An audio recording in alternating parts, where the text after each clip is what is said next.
Night two, you get 2 Yeah, wins. apparently. Okay. Lucky kid. Didn't know you could do that. Yeah. Matt, is everything kind of still the same on the injury situation? Anybody getting any better? Or You know what? I think, I mean, it's still the same from when we talked about it on, I guess, Monday. Yeah, so I think C.J. Miller looks healthy. You know, some of the guys that were able to rest, J.B. Hamilton looks a little bit more healthy. Dawson Knox looks a little bit more healthy.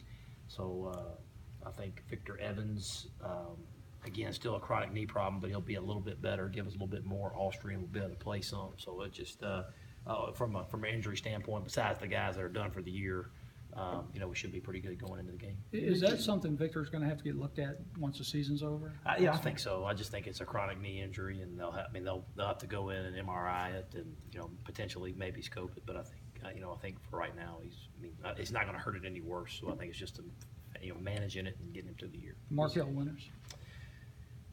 You know, he won't play this week. Maybe questionable for the next week, but I think he'll be back before the end of the year. Preparation been satisfactory? Good, This really point? good. A lot of energy. Guys, flying around. Look really fresh yesterday because of the weather. We went inside the day, but overall it's been a good week.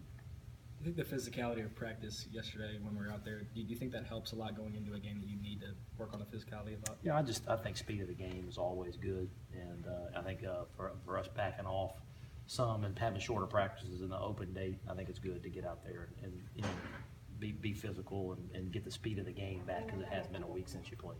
Have you noticed them become more balanced in recent weeks as they've kind of found a running game and then figured out what they have in big league? It seems like he's kind of settled into the 15 to 25 range in terms of throwing. Have you noticed more balance in what they do? Yeah, I think they had success running the football, and I think that's kind of what they hung their hat on and did a nice job. A little bit more 12 personnel, not as many RPOs, still in their game plan, but just a little bit more maybe a commitment to running the football. Do you see a Dan Werner influence in there? Or? Yeah, some. I mean, always. I mean, football's football. I mean, a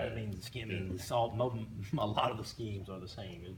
Inside zone, outside zone, power, counter. I mean, that's who they are and who most everybody is. It's just different variations of it. Is Samuel similar to any receivers that you guys have? Just a big, strong guy, probably most similar to AJ. Just they're built similar. Great hands, strong, make a lot of plays, but probably puts you in the mindset of AJ just from a build standpoint. Another 11 a.m. kickoff, and Muschamp said yesterday that he thought that was an advantage for his guys because he gets them up at 5 a.m. every morning. They're in the building Right. by 6. What do you think? We got to go put the ball down and play. It doesn't matter what time it is, where they. It's 11 o'clock. Seems like about the 5th time we've done it, so I think we should be used to it by now. What have you seen out of CJ this week, knowing he's getting to, finally participate Saturday? Have you seen an extra step in him at practice, or? Yeah, I mean, I think he's excited to finally be back out there. Obviously, he's got fresh legs, and so I'm excited for him to get out there. I think he brings a little physicality. I think he likes contact, and it's just knocking the rust off and just being able to go do it because it has been a while since he's played. You had mentioned that you felt like Ruggs had kind of hit a freshman wall. Have you seen him kind of break through that? Yeah, I think it's tough. I think you come in there and you're battling and you show flashes, and then it's different when you're expected to do it every time. When you're up and coming, if you make one good play, everybody's oh man, he flashed. Mm-hmm. But then you get in there as a starters, you're expected to flash every time, and there's just a difference there. Mm-hmm. So, but I do think he can give us some valuable reps, and he'll do that on special teams and at linebacker. Have you ever had a season before where your offensive line has stayed as healthy as this group has? Thanks. Knock on wood.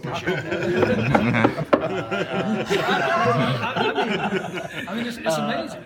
No, it's been those guys, and again, healthy is a relative term. There's a lot of those guys that are playing banged up, and they just don't talk about it, and they go out there and they keep battling. But I am really proud of that group. Do you feel like you have a better idea of what you guys kind of want to do once you get in the red zone after examining the struggles from 2 weeks ago? Yeah, I mean, there's some tweaks, and you basically just got to find the one-on-one matchups that you like, and then you got to go win those one-on-one matchups. It's no secret. I think at some point everybody struggles in the red zone when you play good defenses. Everything gets condensed. They play man-to-man coverage. You got to go win, and I think we'll have a plan to get our ball to our best players, and they'll make plays. Jordan said after the Auburn game that he needed to make better decisions, you know, he kind of protect himself, but also look, have you seen that this week of Yeah, decision you know, I making? think when you're an RPO quarterback, you can always second guess. Easy to sit down the next day when you're sitting on tape and you're watching in the comfort of a chair, saying, "Hey, you should have done this or you should have done that." It happens really fast against really fast players, and but I think he will. He's an experienced guy. He'll bounce back and he'll get the ball to the right people. Conversely, do you think they're one of the more effective teams y'all played in terms of using the RPO? They seem pretty good at it and use it a lot. Yeah, and again, they started off with a lot of those, and they kind of backed off and went more just to conventional run game. But it is in their packs, and they do a nice job with it. Who do you feel like one of those players is that can maybe help y'all in the red zone that maybe isn't a starter right now that you feel like you can throw out there and get a good matchup? I mean, again, we have very capable players that are out there. We don't have to bring in anybody else. You know, there's very capable players that are out there. We just got to make plays. Going back to Halloween, you get spooked at all yesterday? There was a mannequin that came out. I'm not sure if that's video or anything, but yeah, I did. Sorry. That's all right.